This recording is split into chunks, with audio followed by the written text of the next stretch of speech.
Shiv Sena UBT आणि मनसेच्या युतीची घोषणा उद्या होणार। वरळी डोममध्ये संयुक्त पत्रकार परिषदेत घोषणा होण्याची शक्यता, सूत्रांची माहिती।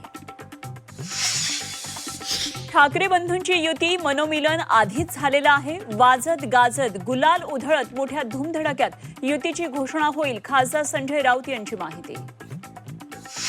नगर परिषद निकालाचे महापालिका निवडणुकीत पडसाद उमटण्याचे संकेत। महायुतीतील पक्षांची बार्गेनिंग पॉवर वाढणार। जिथे यश मिळालं तिथे स्वबळाचा नारा देण्याची शक्यता। ठाणे जिल्ह्यात 100% भाजपचे वारे। अमरनाथ बदलापूरमधल्या विजयानंतर भाजप आक्रमक। जागा वाटाघाटीमध्ये भाजपचं वर्चस्व राहणार। मुंबईतील महायुतीचं जागा वाटप अंतिम टप्प्यात। 2 दिवसांमध्ये जागा वाटपावर शिक्कामोर्तब होणार। तिढा न सुटलेल्या जागांवर आज उद्या निर्णय होणार। काँग्रेस शिष्टमंडळाची प्रकाश आंबेडकरांसोबत अर्धा तास चर्चा। मुंबई महापालिकेमध्ये काँग्रेस आणि वंचितची आघाडी होण्याची शक्यता। ठाकरे बंधूंना वगळून काँग्रेस वंचित सोबत जाणार।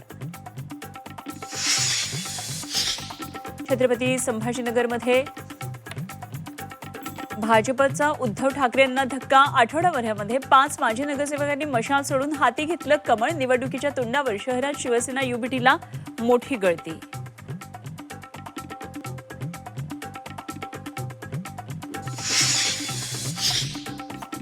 जळगावच्या चाळीसगावमध्ये पराभूत अपक्ष उमेदवार राकेश बोरसेंच्या घरावर दगडफेकीनं अज्ञात तरुण पसार। अज्ञात तरुणाविरोधात तक्रार दाखल। कुणी काही म्हटलं तरी भारत हिंदू राष्ट्र म्हणाला। कागदपत्रांची गरज नाही। सरसंघचालक मोहन भागवतांचं पुन्हा हिंदू राष्ट्राबाबत विधान। नाशिकच्या त्र्यंबकेश्वरमधील मुलांचं विक्री प्रकरण।